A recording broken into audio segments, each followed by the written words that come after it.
السلام علیکم، دس از Jio politics with Aneela Shahzad. پچھلے دنوں آپ کی نظر سے ضرور یہ خبر گزری ہوگی کہ یو ایس نے پاکستان کے بیلسٹک میزائل پروگرام کے اوپر سینکشنز لگا دی ہیں، یعنی ایسے تمام ادارے اور ایسے تمام جو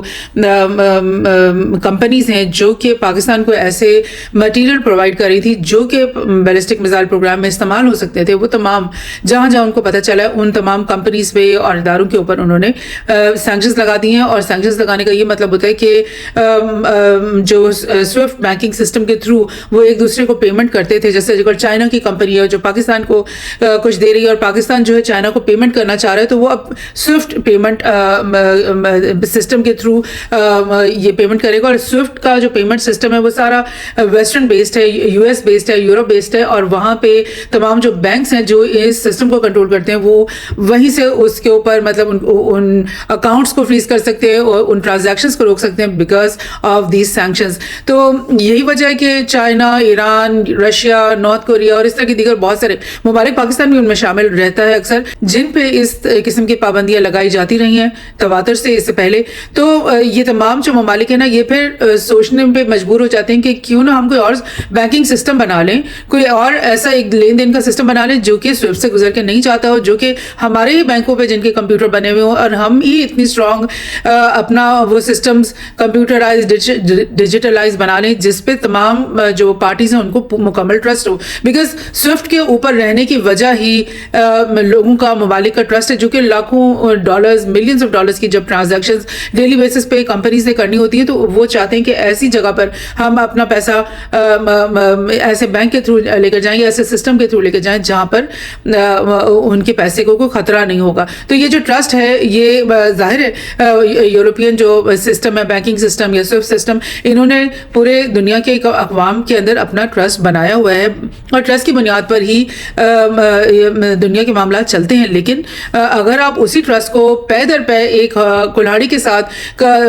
توڑتے چلے جاؤ، کاٹتے چلے جاؤ، جس میں آپ بڑے بڑے سینکشنز لگا دو اور اعلان کر دو کہ بھئی یہ ملک جو ہے نا ٹیررسٹ ہے، یہ ملک جو ہے وہ ٹیررزم کو سپورٹ کر رہا ہے، یہ ملک جو ہے یہ مطلب ڈیموکریٹک نہیں ہے، اس میں ڈکٹیٹرشپ ہے، کوئی بھی بہانہ بنا کے جب آپ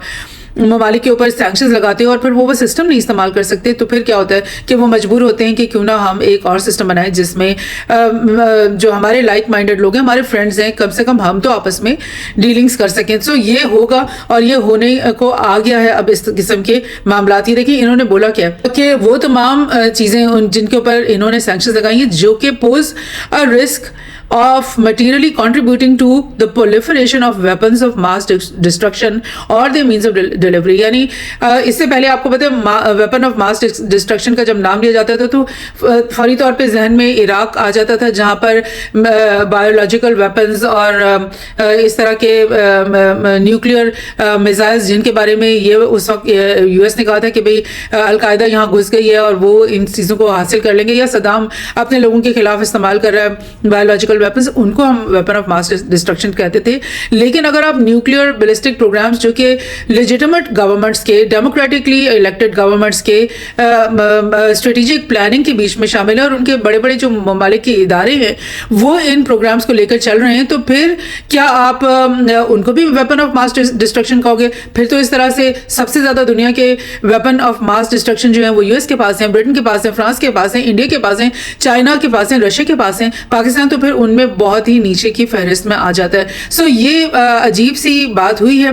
اس کو ہم 2-3 جگہ سے فالو کر لیتے ہیں۔ اسٹیٹ ڈپارٹمنٹ اناؤنسز مور سینکشنز آن پاکستان میزائل پروگرام، یہ 18 دسمبر کی بات ہے، کچھ ہی دن پہلے، اور انہوں نے یہی بات کی جو میں نے آپ کو بتائی تھی۔ اور اس میں بھی انہوں نے کون کون سی کمپنیز کو ٹارگٹ کیا میں آپ کو بتا دیتی ہوں۔ Pakistan national development complex means یہ تو پاکستان کا ایک مطلب سرکاری ادارہ ہے جو کہ یہ اس کام میں انوالوڈ ہے۔ تو کیا آپ حکومتوں کو اور حکومتوں کے اوپر بھی سینکشنز لگا دیتے ہو اور پھر ان کے جو بڑے بڑے ادارے ہیں سرکاری ان کے اوپر بھی سینکشنز لگا دیتے ہو، تو حکومتیں پھر چلیں گی کیسے؟ اچھا، اس کے علاوہ انہوں نے بولا کہ افیلیٹ انٹرنیشنل کمپنی ہے، ایک Akhtar and since private company ہے، راک سائڈ انٹرپرائز کمپنی ہے، اور اس کے علاوہ انہوں نے چائنیز کمپنیز کے اوپر بھی یہ لگایا ہے، جو کہ میں آپ کو بتاتی ہوں، بہت ساری چائنیز کمپنیز کے اوپر بھی انہوں نے اس طرح کے سینکشنز لگائے ہیں کہ انہوں نے پاکستان کو کیوں سپلائی کیے ہیں یہ سارے مٹیریل۔ تو اگر آپ ایک لیگل طریقے سے کام کرنا ہے اور لیگل پروسیجر کو فالو کرنے والے वाले जो इंटरनेशनल ट्रांजैक्शंस हो रही हैं उनके ऊपर पाबंदियां लगाओगे तो ममालिक तो आपसे मुतनफ़र होंगे। ये चीज़ जो है फर्स्ट टाइम नहीं हुई है, ये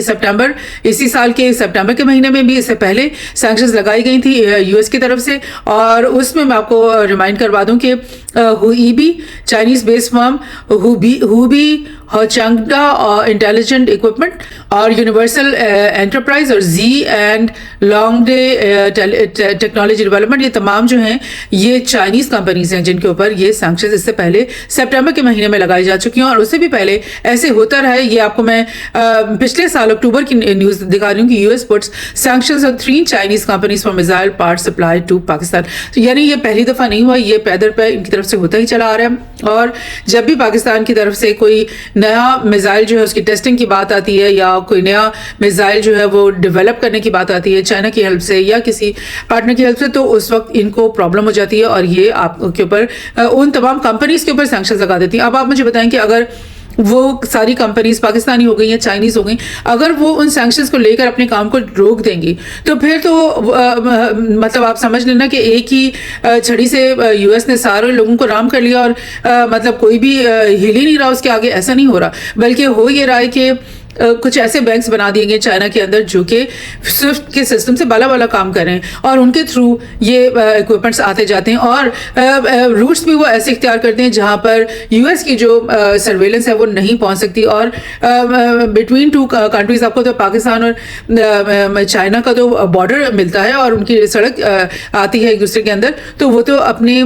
चीज़ों को पहुंचा सकते हैं किसी भी तरीके से। So this is what's going to happen and it is happening. और यहाँ पे मैं आपको ये रिमाइंड करा दूं कि यूएस की इंडिया के साथ एक बहुत कलीदी किस्म की स्ट्रेटेजिक पार्टनरशिप चल रही है बहुत अरसे से। और जब भी पाकिस्तान की तरफ से कोई बैलिस्टिक मिसाइल के प्रोग्राम की कोई नई डेवलपमेंट सामने आती है तो यूएस को भी तकलीफ होती है और इंडिया को उससे पहले तकलीफ होती है और ये इंडिया का मीडिया उससे भर जाता है। ये मैं आपको एक एग्जाम्पल दे रही हूँ सिर्फ कि India.com कह रहा है कि bankrupt Pakistan plans to procure 40 powerful weapons from China eyes to strengthen its systems but are these cheap copies worth it। आप देख लें कि इंडिया की न्यूज़ की मीडिया जितना भी है ना उसकी टोन ही आप देख लें। पाकिस्तान की मीडिया में आपको ऐसी खबरें नहीं सुनाई देंगी जिसमें वो कहें कि जी लो जी इंडिया ने ये मिसाइल बना दिया या लो जी उन्होंने ये जहाज़ खरीद लिया अब तो ये हमारे साथ मुकाबला करेंगे। लेकिन उनकी न्यूज़ में टोन ही ये होती है कि वो बता रहे होते हैं कि ये पाकिस्तान ने ये जो 2 रुपए की चीज़ भी ले ली है ना तो ये अब वो हमारे खिलाफ इस्तेमाल करने के लिए उन्होंने ली है और वो अपने आप को हम इंडिया के खिलाफ स्ट्रेंथन करें। पाकिस्तानी मीडिया या पाकिस्तानी जो न्यूज़ आउटलेट्स हैं वो इस चीज़ को लाइक नॉर्मलाइज रखते हैं इस चीज़ को कि इंडिया तो एक बहुत बड़ी पावर है, सो वो तो अपने लिए वेपन्स भी लेंगे सब कुछ करेंगे। लेकिन पाकिस्तान जब लेता है तो हमारे अपने जो क्रिटिक्स हैं वो भी हमें बुरा भला कहते हैं कि भाई वेपन्स के ऊपर पैसा क्यों खर्च कर रहे हो। और इंडिया की तरफ से भी इस तरह की और अब आप देख लो कि यूएस की तरफ से भी पै दर पे इस तरह की प्रॉब्लम्स सामने आ रही हैं क्योंकि ये बात जो है वो एडमिट करने के लिए कोई तैयार नहीं कि भाई हर मुल्क को अपने डिफेंस को मजबूत करने का पूरा हक हासिल है। और ये कि हम ऐसे दुनिया में रह रहे हैं जिसमें हर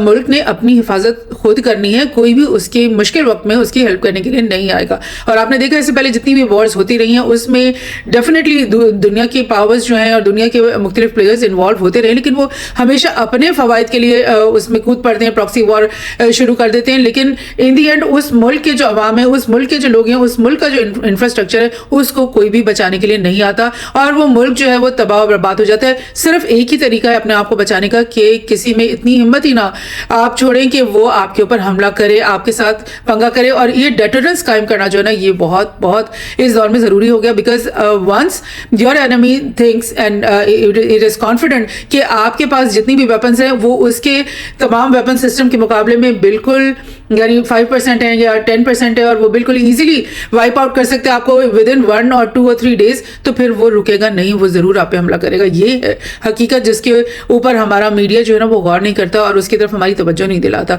इंडिया के बैलिस्टिक मिसाइल्स की रेंज में आपको दिखा रही हूँ यहाँ पर कि ये इनका जो K4 सबमरीन लॉन्च मिसाइल है जो कि हमारे पास ऐसे इतने लॉन्ग रेंज तो मिसाइल्स है ही नहीं, 3500 किलोमीटर दूर ये जा सकता है सबमरीन लॉन्च मिसाइल। यानी अगर इंडिया के इस टिप में से भी सबमरीन जो है वो फायर करना चाहे तो वो पाकिस्तान के बॉर्डर्स के कोस्ट के ऊपर किसी भी शिप के ऊपर इजीली हमला कर सकती है। और ये आपको देखें ये इनके जो अग्नि 4 और अग्नि 5 5 मिसाइल्स हैं। अग्नि 4 मिसाइल 3000 किलोमीटर्स की रेंज में है। ये देखें, ये ग्रे लाइन जो है 3000 किलोमीटर्स की रेंज को दिखा रही है, जिसके अंदर पूरा पाकिस्तान, इवन वो सऊदी अरब तक पहुंच रहे हैं, इवन वो इराक तक पहुंच रहे हैं, अफगानिस्तान तक पहुंच रहे हैं और सेंट्रल एशिया तक पहुंच रहे हैं, और ये सारा, और चाइना तक पहुंच रहे हैं। ये पूरा जो है इनका है अग्नि 4 मिसाइल। और अगर आप देखें इनका अग्नि 5 मिसाइल जो कि 5000 किलोमीटर्स की रेंज में पहुंच रहे हैं, तो ये मिसाइल तो ये जो ग्रीन कलर का की लाइन है, इससे आपको दिख रहा है कि ये तो रशिया के भी पूरे ममालिक सूबे में पहुंच रहा है, यूरोप तक पहुंच रहा है और अफ्रीका तक पहुंच रहा है। और गॉड नोज मतलब ये इसका मकसद क्या है इतना लॉन्ग रेंज मिसाइल बनाने का। उसके मुकाबले में अगर आप देखें कि पाकिस्तान के पास कैसे मिसाइल्स हैं, तो पाकिस्तान का जो सबसे लॉन्ग रेंज मिसाइल्स हैं, एक तो शाहीन है। शाहीन 2000 किलोमीटर्स की रेंज में है, और ये आप देख लें 2000 किलोमीटर्स कहाँ है। डेफिनेटली इसमें इंडिया का काफ़ी, इंडिया भी आ जाता है और चाइना भी आ जाता है और थोड़ा सा और ये इस तरफ भी आ जाता है। और दूसरा उसका शाहीन मिसाइल जो है ना 275 किलोमीटर्स रेंज, और अबाबील जो है वो 2200 किलोमीटर्स है। यानी जो मैक्सिमम हमारी रेंज है वो 750 किलोमीटर्स है। अब आप मुझे बताएंगे, ठीक है, इस तरह की मिसाइल से भी इर्द गिर्द के ममालिक को खतरा हो सकता है, लेकिन हमारे तो इस पूरे रीजन में तमाम ही एलाइज हैं। हमने किसके खिलाफ जंग करनी है? चाइना हमारा एला है, रशिया हमारा एला है, अफगानिस्तान से हमारा मुकम्मल भाईचारा है, और आप ले लें ईरान के साथ हमारी दोस्ती चल रही है। मिडल ईस्ट में हमारे सारे एलाइज हैं, एक ही हमारा एनिमी है और वो है इंडिया। और इंडिया के जो मिसाइल्स हैं वो तो 5000 किलोमीटर की रेंज के हैं। तो अब हमें अपनी हिफाजत करने के लिए 2750 किलोमीटर रेंज का अगर मिसाइल बनाना पड़ रहा है, तो इसके लिए आई मीन यूएस को अगर तकलीफ हो रही है वेपन ऑफ मास डिस्ट्रक्शन की, तो सबसे पहले वो इंडिया को ये लेटर भेजे, उसके बाद वो भले से पाकिस्तान को भी ये लेटर भेज दे। तो ठीक है, इंडिया भी अपनी मिसाइल्स की रेंज कम कर दे और तो पाकिस्तान भी कम कर देगा। ये तो एक डेटरेंस बनानी पड़ती है ना, ये तो मुकाबले में आकर ये चीज़ें बनानी पड़ती हैं। अदरवाइज हमें क्या जरूरत है कि हम अपने millions and billions of dollars जो है ना इन टेक्नोलॉजीज के ऊपर खर्च करें। So this is the real thing. और यहाँ पर मैं एक दो और बड़ी इंटरेस्टिंग न्यूज़ आपके साथ शेयर करना चाहती हूँ। ब्रिक्स क्या हो रहा है, ये जो जनवरी अब आने वाला है चंद ही दिनों बाद, इस महीने में ब्रिक्स के अंदर एक मजीद एक्सपेंशन हो रही है। पहले भी आपको मैंने बारहा बताया कि ब्रिक्स जो है वो एक्सपैंड पहले भी कर चुका है, काफ़ी सारे 4-5 कंट्रीज उसमें ऐड हो चुके हैं। और अब ये जो जनवरी आ रहा है 2025 का, इसमें 9 new partner countries are set to join BRICS in 2025 January. उनमें कौन है? बेलारूस है, बोलिविया है, इंडोनेशिया है, कजाकिस्तान है, क्यूबा है, Malaysia, Thailand, Uganda and Uzbekistan. अब आप देखें कि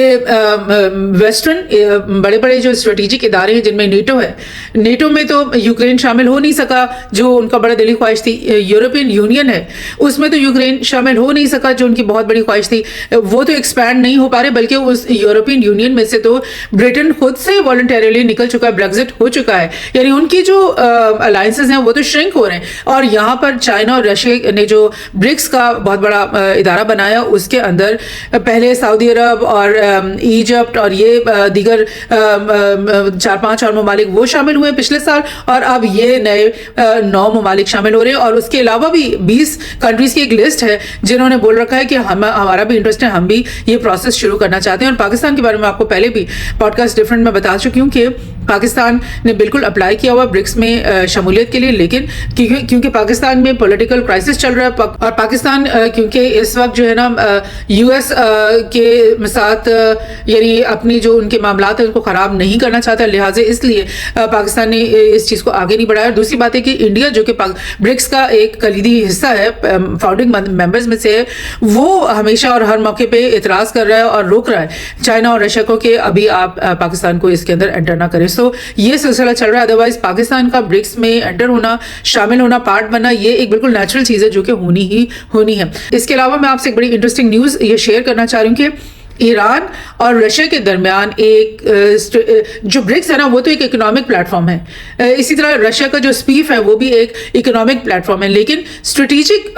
जो पार्टनरशिप है वो ईरान और मॉस्को के बीच में हो रही है, ईरान और रशिया के बीच में हो रही है। और ईरानियन जो प्रेसिडेंट है पेजेस्कियन, वो 17 जनवरी के दिन जो है मॉस्को में होंगे और उन्होंने आपस में एक बहुत ही कॉम्प्रिहेंसिव किस्म की स्ट्रेटेजिक پارٹنرشپ کی ڈیل جو ہے آپس میں سائن کرنی ہے. دیٹ مینس کہ ایران جو ہے وہ مکمل طور پر یہ بتانا چاہ رہا ہے, پہلے بھی وہ آپس کے الائز ہی ہیں, ہر معاملے میں الائز ہیں, لیکن ایک اسٹریٹجک پارٹنرشپ ڈیل کو سائن کرنے سے وہ دنیا کو بتانا چاہ رہے ہیں کہ ہمارے بیچ میں تعلقات جو ہے نا وہ بہتر سے بہتر ہی ہوتے جا رہے ہیں, اسٹرانگ سے اسٹرانگ ہو رہے ہیں, کمزور نہیں پڑ رہے ہیں. سو اب یہ میں آپ کو یہ میپ کیوں دکھا رہی ہوں, یہ اس لیے کہ یہ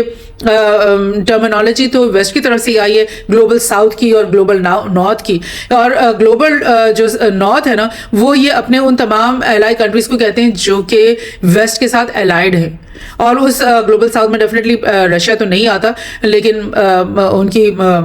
خام خیالی یا خوش فہمی کہ انہوں نے اس طرح کے نقشے وہ بنا لیتے ہیں. بہرحال آپ کو پتہ ہے آسٹریلیا جو ہے وہ ان کا پارٹنر ہے, ساؤتھ افریقہ ان کا ایلائی ہے, جاپان ان کا ایلائی ہے, انڈیا بھی ان کا ایلائی ہے. ایکچولی گلوبل ساؤتھ اگر نقشہ بنانا ہے تو اس میں انڈیا کو بھی بلو کلر میں ہونا چاہیے تھا, لیکن بہرحال یہ ایک کروڈ سا میپ ہے, آپ سمجھ لیں. لیکن یہ جو باقی تمام کنٹریز ہیں نا, یہ جو سینٹرل ایشیا سے اور نیچے اور افریقہ اور یہ جو ساؤتھ امریکہ اور ایون سینٹرل امریکہ آپ دیکھ لیں, یہ سب کے سب ان کو یہ گلوبل ساؤتھ کہتے ہیں. اس میں ان کا مقصد یہ بھی ہے کہ یہ انڈر ڈیولپڈ ہیں, اور اس میں ان کا مطلب یہ بھی ہے کہ یہ کمیونزم کی طرف یا یو ایس یا چائنا کی طرف زیادہ مائل ہیں. بیلٹ اینڈ روڈ کے پروجیکٹس یہاں پر زیادہ تیزی سے پھیل رہے ہیں, رشیا کی پریزنس یہاں پہ زیادہ تیزی سے پھیل رہی ہے. سو آنے والی دہائیوں میں ہونا کیا ہے کہ تمام جو ٹیکنالوجیکل ایڈوانسمنٹ ہے, تمام جو ڈیولپمنٹ ہے, تمام جو پروگرس کی جو علامات دکھائی دیتی ہیں وہ گلوبل نارتھ سے شفٹ ہو کر گلوبل ساؤتھ میں آنے والی ہیں. اور اسی لیے میں آپ کو بار بار کہتی ہوں کہ پاکستان کو جو ہے نا اپنی ریجن کو سمجھنا چاہیے, اپنے ارد گرد کے جو پڑوسی ممالک ہیں ان کے ساتھ اپنی الائنس کو اسٹرانگ کرنا چاہیے, بجائے اس کے کہ جا کر کے وہ ادھر امریکہ کے ساتھ اپنی الائنس کو اسٹرانگ کرنے کی کوشش کرے. وہ ایک مطلب لاسٹ کاز ہے اور اس کاز کو چھوڑ دینا چاہیے. لیکن آف کورس بہت سارے ڈپلومیٹک ریزنس ہیں اور بہت سارے ایسے تعلقات ابھی بھی چل رہے ہیں. دیکھیں میں آپ کو بتا رہی تھی کہ جو ویسٹ کی حکمرانی ہے پوری دنیا کے اوپر وہ کچھ اچھی چیزوں پہ بھی بیس کرتی ہے, جن میں ایک یہ سوئفٹ کا جو ٹرانزیکشن سسٹم ہے یہ ایک ایسا سسٹم ہے جس نے دنیا کی اقوام کا ٹرسٹ جو ہے وہ حاصل کیا ہوا ہے, اور people are really comfortable to do their things via the SWIFT system. تو اسی طرح کا کانفیڈنس لے کر آنا کہ اگر چائنا کا ایک بینک جو ہے وہ اس طرح کا سسٹم شروع کر دیتا ہے اور کل کو وہاں پہ کوئی کرپشن ہو جاتی ہے, کل کو کسی کا پیسہ وہاں پر ضائع ہو جاتا ہے, تو پھر وہ اسکینڈل جو ہے نا وہ اتنا نیگیٹو ہو جائے گا اور اتنا اس کو جو ہے نا وہ انڈو کرنا جو ہے نا چائنا اور رشیا وغیرہ کے لیے بہت امپاسبل ہو جائے گا. اسی وجہ سے یہ لوگ کوشش کریں کہ کیوں نہیں ہم اسی سسٹم کے اندر لائک ڈالر کے ساتھ ہی ہم ٹریڈ کرتے رہتے ہیں. ہم دنیا کی جو اقوام جس طریقے سے ٹریڈنگ کر رہی ہیں اس کو ہم پورا نہیں ہلاتے, ہم ڈالر کے سسٹم کو بھی قائم رکھتے ہیں, ہم ڈالر کو اور لیکن ہم اپنی کرنسیز کو بھی اسٹرینتھ دے دیتے ہیں. ہم ایسے آپشنز بھی بنا لیتے ہیں کہ ہم سوئفٹ میں بھی کام کرتے رہے جہاں جہاں ہم کر سکتے ہیں, اور ہم اپنے کچھ ایسے بینکنگ سسٹمز بنا لیں جس میں ہم بائیلیٹرل ٹریڈس بھی جو ہے نا وہ اچھی طریقے سے کر سکیں. سو یہ سب کچھ ہونے والا ہے, یہ آنے والا سینچری ہے, جو آنے والی دہائیاں ہیں اس میں ہمیں یہ چیزیں نظر آئیں گی. اور بہت سارے اینالسٹ یہ بھی کہہ رہے ہیں کہ جو 2025 ہے نا وہ اس میں آپ کو گلوبل جو چیس بورڈ ہے نا وہ بالکل اس کی بساط جو ہے وہ الٹی ہوئی دکھائی دے گی, یعنی changed everything you will see is going to be مطلب چینج. بہرحال یہ تو وقت ہی ہمیں بتائے گا, بیکاز ہمیں یہ بھی نہیں کہنا ہے کہ یو ایس جو ہے وہ بالکل فیل ہو چکا ہے یا یورپ جو ہے وہ بالکل فیل ہو چکا ہے. ابھی بھی وہ اکنامک پاورز ہیں, ابھی بھی وہ ملٹری پاورز ہیں, ابھی بھی like many countries all around the world want to be friends with the US, want to be friend with European countries and powers. And the only thing is کہ ان لوگوں کو بھی اب تھوڑا سا جو ہے اپنا پاسچر کو سافٹن کرنا پڑے گا, اور جس طرح سے وہ سمجھتے تھے کہ ہم حکم کریں اور سب جو ممالک ہیں وہ ہمارے حکم کو بجا لے کے آتے چلے جائیں گے, ایسا اب نہیں ہو پائے گا.